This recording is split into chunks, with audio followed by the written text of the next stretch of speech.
Ladies and gentlemen, boys and girls, welcome to yet another YouTube video for NerdPod Generations. My name is Steve Taylor. I am one of the co-hosts of NerdPod Generations, the weekly podcast with me and Al Jutsum. We discuss everything pop culture, mainly TV, movies, comic books, video games, you name it.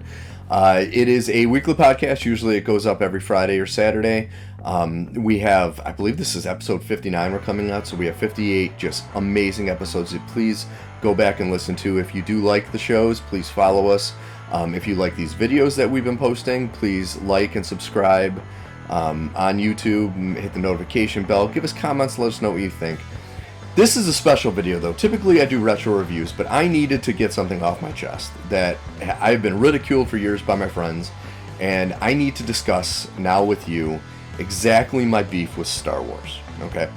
For those of you who have not listened to our shows before, I am not a Star Wars fan. I am not a Star Wars hater. Everyone thinks I'm a Star Wars hater because I'm very critical. I can understand why the first three movies, being episodes 4, 5, and 6, were so beloved and so groundbreaking. So I'm going to start with those. I was born in 1976, so I was born a year before the original Star Wars came out. I did have the opportunity to see The Empire Strikes Back and Return of the Jedi in the movie theater, which was great. Star Wars I had to see, I think I saw it at a drive-thru on a replay they did a number of years later. I never really loved the whole soap opera feeling of these movies. I've always kind of gravitated more to more realistic science fiction. Like, I do love Star Trek quite a bit. And to me, when you watch a Star Trek episode, you can say, okay, that could happen. And these are real people having real issues, and a lot of the issues are based on what's actually going on in reality. To where Star Wars is just, I think, over-dramatized. Even the whole, I don't think I have to say spoilers to this, Empire Strikes Back, Luke, I am your father. No! I almost, every time I hear that, I could just imagine the dun-dun-dun on like an organ that they used to do back in old soap operas. I just never gravitated towards those movies, especially with the original three when George Lucas went through and messed with them in the late 90s, right before episode 1 came out. To me, the biggest thing about A New Hope, which is episode 4, is the special effects were groundbreaking. Absolutely, and I will admit to this, the special effects in that movie for the time were jaw-dropping. They were absolutely incredible. And what does George Lucas do? He takes what made his movie great, because in reality, the first Star Wars, its acting wasn't great. He just happened to have great actors doing, saying the lines of dialogue, playing these roles. The direction wasn't great. The story was good, not great. It was taken from a lot of other, he likes to say he got his inspiration from the old serials back in the day, the old, shorts they had to play before movies. The special effects were what made that movie great. And so what he does is he goes and he digitally alters the special effects to make them more the way he wants it. But to me, that bastardized all of this amazing work that these people that worked for him spent hours and hours of their lives probably getting no sleep and just revolutionizing how we do special effects to make that movie a success. And by him altering it digitally, it just pissed on everything. Part of my language. To me, that made me so upset, especially for those of you who are unaware. Back in the day, there was this big push to colorize old movies, and the biggest opponent to that was George Lucas. He said once a film is made, it shouldn't be touched. It's part of our lexicon.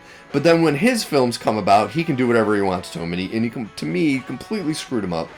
And it was disgusting to me that he would do something like that. Empire Strikes Back, he didn't really mess with as much as he did in Star Wars and Jedi. Jedi had, in my opinion, the worst one at the end when Luke sees the ghosts of Obi-Wan, Yoda, and Anakin Skywalker. He replaced the old Anakin with Hayden Christensen's Anakin for some reason, which made no sense to me because he saw the last person he saw was old Anakin. If that was the case, that when he sees the person when they die, if they're older, they go back to being younger, then why isn't younger Yoda there? Why isn't Ewan McGregor's Obi-Wan Kenobi there. Like, it just made absolutely no sense to me. Like I said, I can understand the love for these movies. To me, Empire and Jedi were very well made movies, and Empire is an excellent movie. I will give it its due. I have friends of mine that think it's like the greatest thing ever made, which I will. It's definitely not the greatest movie ever made. It's definitely not even close to the greatest science fiction movie ever made. It is an outstanding movie, but I don't put it up to that lexicon. So there you have with the first three, and to me, they should have ended there. But then we have to talk about the prequels. Now, I know a lot of younger people who grew up with the prequels when they were kids, and they adore them. If you watch these movies from a critical point of view, they are horrible. The acting is terrible. The directing is terrible. The overuse of digital effects, not only aged poorly, but it even didn't look great back then. They're just terrible movies. They're absolutely horrendous movies. And I understand apologists for them. I just don't understand, and this is something I noticed about Star Wars. Like I said, I absolutely love Star Trek. But I can be critical of Star Trek movies. I can be critical of TV shows. Enterprise, I watched every episode of it. Wasn't really a good show. I'll admit to that. There's a bunch of Star Trek movies, not good. And I can absolutely admit to it. I can see fault even in ones I like. I can accept their faults. But when it comes to Star Wars, it seems like the fans have complete rose-colored glasses because they find no fault in it. They are not critical at all. And I just don't understand that, because these movies are terrible, the first three. Including, we're going to get to the final three of the third trilogy, if you want to call it. But episodes 1, 2, and 3 are horrible. There's no good in any of them. They're just absolutely terrible. Moving on from them in chronological order, the next one would be Rogue One. And I have to admit, I love Rogue One. Rogue One is amazing because it is the complete opposite of everything Star Wars had done in the past. Because Rogue One is not a Star Wars movie. It is a war movie that takes place in the Star Wars universe. And it was exceptionally well done. I only wish that Kathleen Kennedy, who I believe is doing a complete disservice to the Star Wars universe by just being a part of Lucasfilms, because every decision she's made has been awful. They thought the original cut of Rogue One was too dark, and so they brought in a new director to re-edit it, shoot some reshoots. Like I said, I still love the movie, but I would really like to see what that original director's cut. Let's call it this movie's version of the Snyder cut. I really want to see it. I can only imagine it's just that much better. And from there on, we move to Solo, which Solo is not a good movie. It's entertaining and it's passable. And if you're not a Star Wars fan and you don't have that deep connection to characters like Han Solo or Darth Maul's in it, weird, and Lando Calrissian. If you don't have a connection, Chewbacca, you can see this movie and find it entertaining.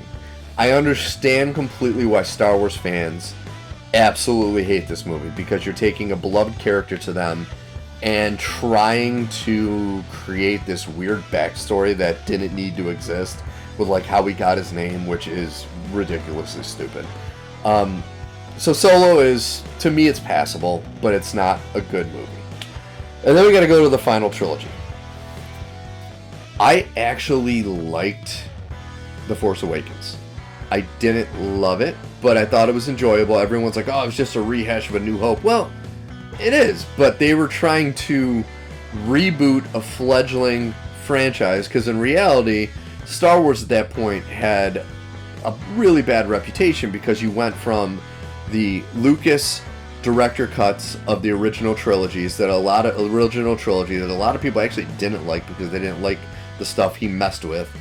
Then you go to the prequels, which were atrocious, and most fans despise those, especially the older fans. And so you're kind of rebooting it, and so you're going to bring in some member berries by having a similar storyline and bringing in new characters and all that. So that movie I liked. Would I say it's a great movie? No. Is it an enjoyable movie? Yes, it was an enjoyable movie. And then you have The Last Jedi and The Rise of Skywalker, which The Last Jedi, Rian Johnson, I love Knives Out. I don't know what this movie was. It was stupid. It completely took the groundwork they laid in episode 7 and threw it out the window. It made no sense in a lot of ways, where in certain areas there is gravity in space, in certain areas there's not gravity in space, and then they're changing Star Wars lore. They have a weird love interest thing between Rose and John Boyega's character, and the whole Luke thing where he dies it was just dumb. It was an absolutely stupid movie. I could go on and on about this, but I actually saw this one in the theater. It was the last Star Wars movie I saw in the theater and I will ever see in the theater. Right there and then I was like, okay, I can't imagine how they're going to fix this. And then I saw the trailer for Rise of Skywalker, and the trailer made the movie look amazing. And I was really kind of interested in it. And then I saw some reviews. And then I decided, okay, I'm going to wait till this comes out on video. And as soon as it came out on video, I actually got a code from a friend and I downloaded the movie. It's so bad. Like, they tried to course correct, and they did it in just a horrible way, bringing the Emperor back.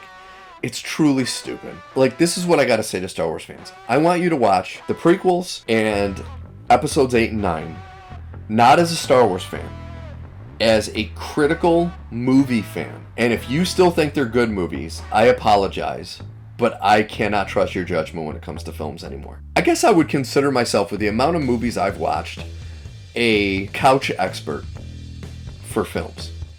Because I would never put myself in the category of like someone who's studied at a film school, which I did go to a community college film school, but nothing like going to like Purchase or any kind of major film school.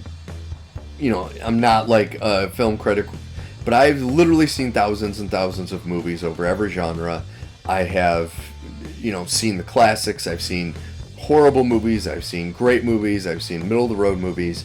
And over my 46 years, I think I am a pretty good judge on what is a good movie and what is a bad movie. I do not look at things from a political lens. I do not look at things from a hate lens. Like, once again, I've watched every Star Wars movie, even though I'm not a fan of the series. There's no film franchise in my life that I have tried to like more than Star Wars. I own every single one of them, except for The Last Jedi. Digitally, I own Rise of Skywalker. Every other movie I own in Blu-ray.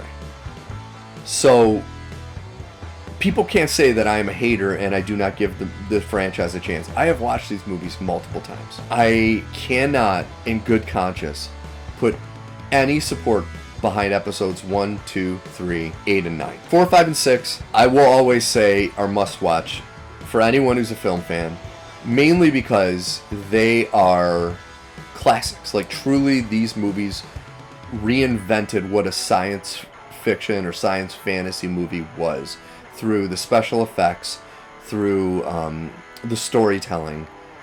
They were revolutionary. Okay? But that does not give everything that comes out a pass. Now, their animated shows are great. The Clone Wars is a fantastic series, a truly great series. Their new Disney Plus series, The Mandalorian, awesome. Love it, because it's different than most Star Wars. Once again, it's more of like a Rogue One, where it is a more gritty, kind of realistic, hardcore Western. I mean, it truly is. It's like a Western. Book of Boba Fett was hot garbage. It had its moments to shine. The best episodes were the Mandalorian episodes. Right now, Obi-Wan is horrible. And I'm going to be honest. I have not wanted to like a show more in my life than Obi-Wan, because I appreciate Hayden Christensen as an actor, and I love Ewan McGregor. And if there was one character in the prequels that I think did a passable job, is Ewan McGregor's Obi-Wan Kenobi. once again, these actors in the prequels, they're not bad actors, and I do not blame them. I blame George Lucas because he is a terrible director and a terrible writer. He's great when it comes up to coming up with a story, like he did with all the Indiana Jones movies. You could even say with the Star Wars movies. Willow I love, and he came up with the story on that, was an executive producer. So George Lucas he completely blew it for these actors, so I do not blame them. But I really wanted Obi-Wan to be good, and it is so bad. It is mind-numbingly bad. And if you want to know more about what I truly think of Obi-Wan Kenobi, I believe it's episodes 57 and 58 of NerdPod Generations. Go back and listen to those episodes. Al and I, in those episodes, we delve deep into Obi-Wan. And now, mind you, Al, my co-host, is a diehard Star Wars fan. And he trashes Obi-Wan almost as much as I do.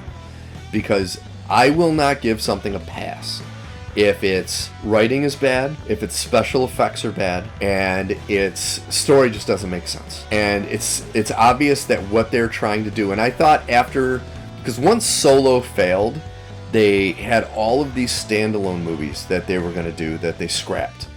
And I was hoping that they would be more focused on proper story, especially after The Mandalorian.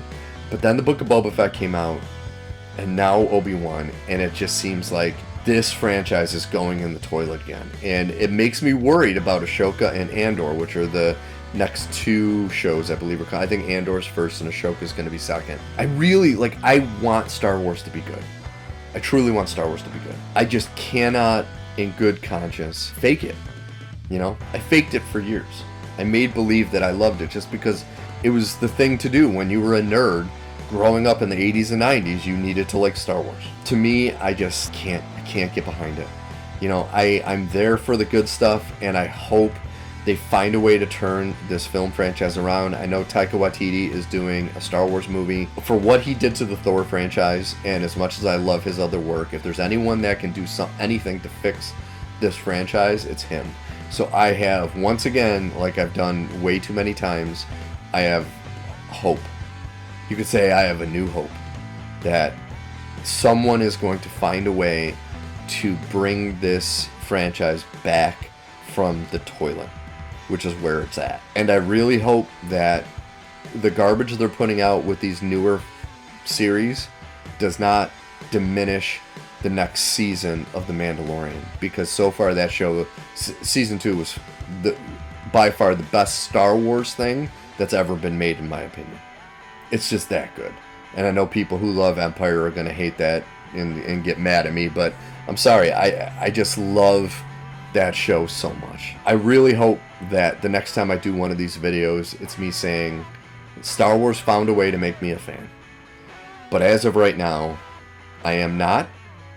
And I just really wanted to lay out to everyone who does listen to our show, who's heard me be critical of Star Wars, what my history is with that franchise and why I think the way I think about it.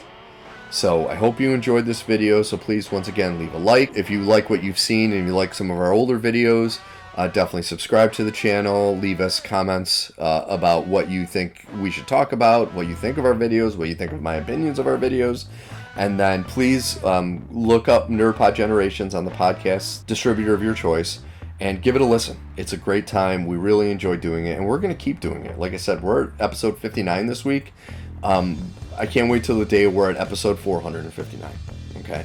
So please give us a shot, and I hope you have a wonderful evening, folks.